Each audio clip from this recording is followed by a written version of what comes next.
Petit point à l'ouverture des marchés là, ce lundi 17 juillet.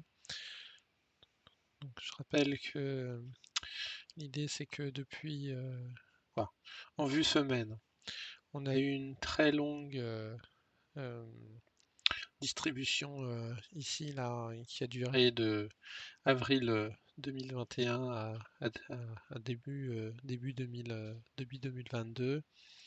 On a eu jusque en octobre 2022 un premier mouvement de baisse qui a donné lieu à un rebond, parce que l'accumulation était plus courte.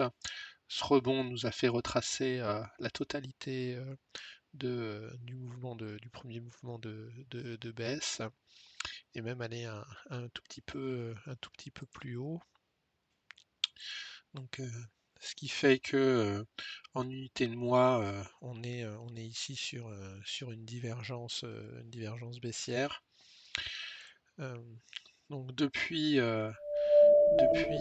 on va dire la fin du premier trimestre, donc tout le deuxième trimestre en fait 2023, on est en phase de distribution, ce qui normalement devrait amener à un mouvement de baisse dont l'idée est de retracer à minima 50% de la hausse depuis octobre et donc de nous envoyer à minima vers les 13 750, mais possiblement on pourrait sans difficulté retracer plus que le mouvement de baisse pour éventuellement retracer en fait, être dans un mouvement où on retrace toute la hausse qu'on a eue depuis 2020 jusque 2021. Ici, on aurait un grand mouvement de hausse, premier mouvement de consolidation, un pullback, et ensuite le mouvement de consolidation total. Ça, c'est voilà, en unité longue. En journalier, donc. Euh, Ce qui se passe, donc c'est que là on a distribué, ici on a liquidé les positions baissières en faisant ce plus haut, et on est venu créer une première impulsion qui nous a fait casser la zone de distribution.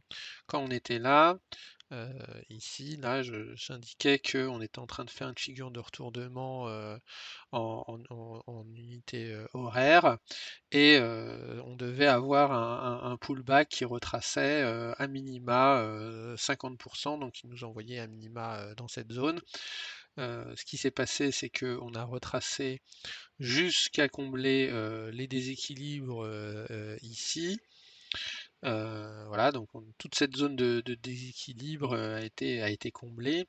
Et normalement, à l'issue de ce pullback, on doit avoir le mouvement impulsif qui suit le mouvement de distribution là sur toute la descente là, suite à impulsion, pullback, et on distribue.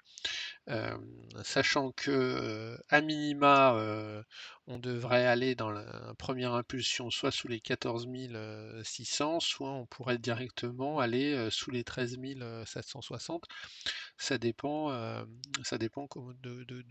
comment se passe tout ce mouvement de distribution. Donc on pourrait par exemple avoir un mouvement là qui descend comme ça, là, tac, petit mouvement de consolidation éventuellement ici puisqu'on aurait cassé une zone de liquidité, et ensuite deuxième mouvement impulsif qui va là, ou alors on pourrait très bien aller directement là, et dans cette zone avoir le petit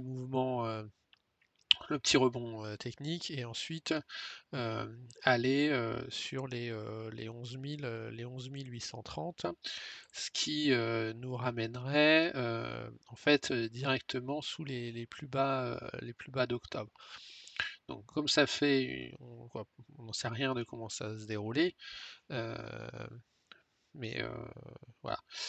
C'est l'idée du mouvement. Donc pour moi, là on est euh, en unité mois à la fin donc en unité mois en divergence baissière.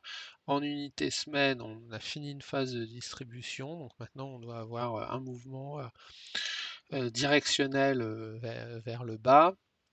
Et en mouvement horaire, on est sorti de la distribution, là, on a créé l'impulsion, fait le pullback et on est également en phase d'impulsion. Donc normalement, si toute cette analyse est correcte, on s'attend à une semaine, je m'attends à une semaine très baissière. Voilà.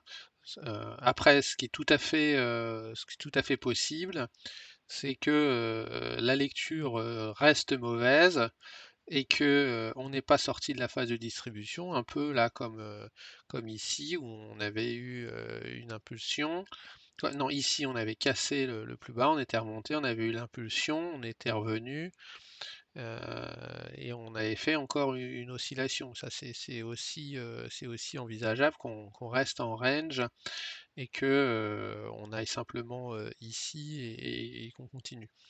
Mais en tout état de cause, là pour la journée, le biais, le biais est baissier et on peut très bien venir combler. Là, on doit avoir un gap sur le CAC à l'ouverture là. On peut très bien ne venir combler que partiellement ce gap ou totalement avant de continuer à la baisse. Ça, on n'en sait rien, mais en tout état de cause, sur le CAC, on a eu aussi ici l'impulsion, le pullback, et on descend.